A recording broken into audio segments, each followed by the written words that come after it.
Welcome back to the Red Dice Diaries. I'm your host John, and today I'm going to talk about the benefits of adding a speciality beer or meal to a tavern in your D&D game. Now, I'm no stranger to the law of adding weird drinks and weird food to taverns. I've spoke about this on a number of previous occasions. But it occurred to me recently that I might be missing an opportunity to add a little bit of depth and a bit of extra flavour, if you will, to my campaign world. Now, this thought came to me when I was looking at a sort of preview version of the Carcass Crawler zine for Old School Essentials put out by Necrotic Gnome. And in issue 2, Gavin Norman has put a little article where it has like basic prices for inns, taverns, various services and stuff like that. So, you've got like ale, 5 silver pieces a pint, mead, 1 gold piece a pint, wine, 1 gold piece a pint. Then you've got food, cheese, fruit, porridge, roast joints, soup, stew, stuff like that. And you've got your cost for lodgings for the night. And since this is designed to go with the sort of core Old School Essentials, it's pretty generic.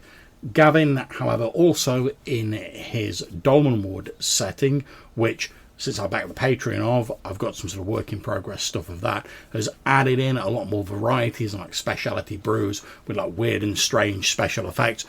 So a number of which were first detailed in the zine Wormskin, which was like the precursor to the Dolmenwood campaign setting, although obviously the Dolmenwood campaign setting has not come out in full yet. And I sort of fell into what I think is a little bit of a trap, or maybe it's just a flaw in myself, that when I saw all these bizarre brews, I wanted to introduce them all to all of the taverns and every pub in my setting.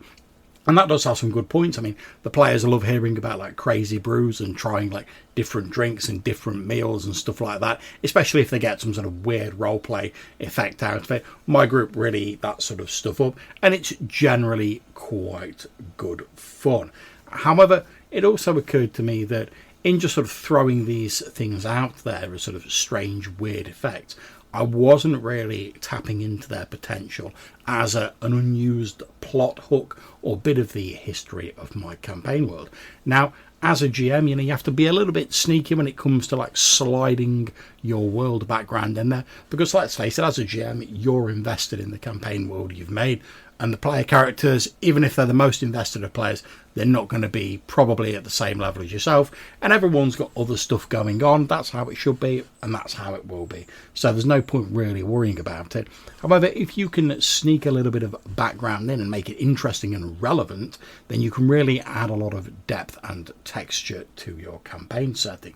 So it occurred to me that, well, 99% of the time, you can just have these sort of very generic services. Oh, you buy a mug of ale, you buy a pint of mead or whatever. Because if you always have like everything is weird and extreme, then it sort of loses its bizarreness. It's a whole thing, if everything's weird, then nothing is weird.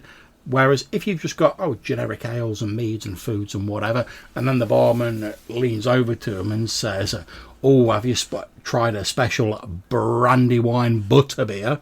Then the player character is going to be like, oh no, what's that? What's different between that and like the normal beer we've been drinking? And you could just leave it at that. I mean, if you want, you could throw in a bit of a role-play effect, like maybe it makes people particularly mirthful or jolly when they drink it, or something else like that. And if you want some examples of that, check out the Wormskin zines from Necrotic Gnome, and there's numerous other sources for sort of various brews online. But as well as doing that, you could also use it to, like I say, to sneak in a little bit of background plot for your game.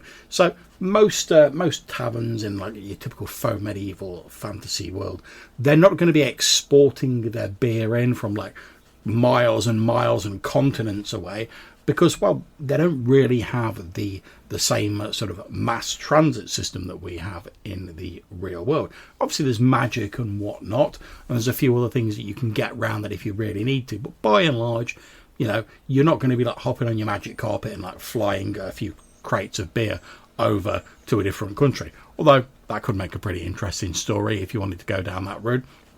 However, it's more likely that there'll be like a local brewer, a local cheesemaker, or there'll be a local baker or something like that who provides the goods to the tavern.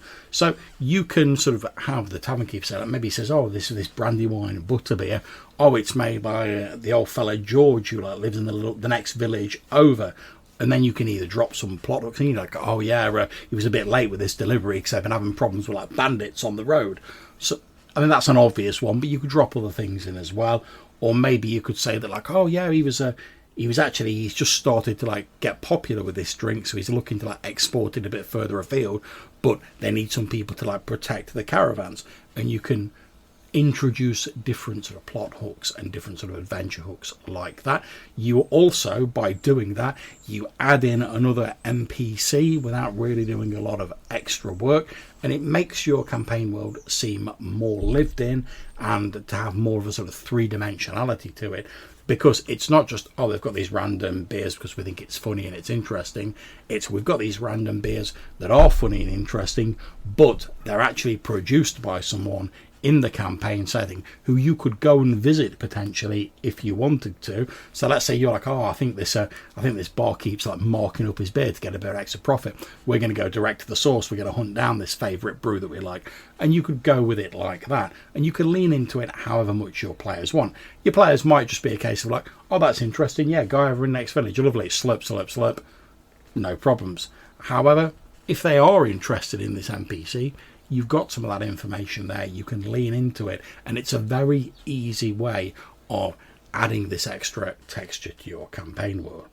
But like I say, don't overuse it too much. Just sprinkle a few of these little sort of condiments, if you will, about in your taverns, your inns, stuff like that, to make them stand out from the everyday like cheese, bread, ale, mead and wine that you can get from a bog standard tavern. And who knows, your player characters might pick up on them, and it gives you some ready-made plot hooks and stuff that you can run with. So there we are. Those are my thoughts on how adding a specialty brew or a meal at your local tavern could add a lot to your game. I'll probably think of a few more of these as soon as I finish recording. Tends to be the way. So I might do another episode on this in the future. I'm not sure. We'll see how that pans out. So anyway, what do you think? Do you love specialty brews at taverns? Or you're not bothered, you just want to pay your 2GP and get straight to the adventuring? Let me know what you think, and you might be featured in a future voicemail response episode. You can get in touch with us a number of ways, by either sending us a voicemail to SpeakPipe or Anchor, link in the description down below, or you could send us an email to rddrpgpodcast@gmail.com. Until we see you again, take care, stay safe, and whatever you're playing, have fun.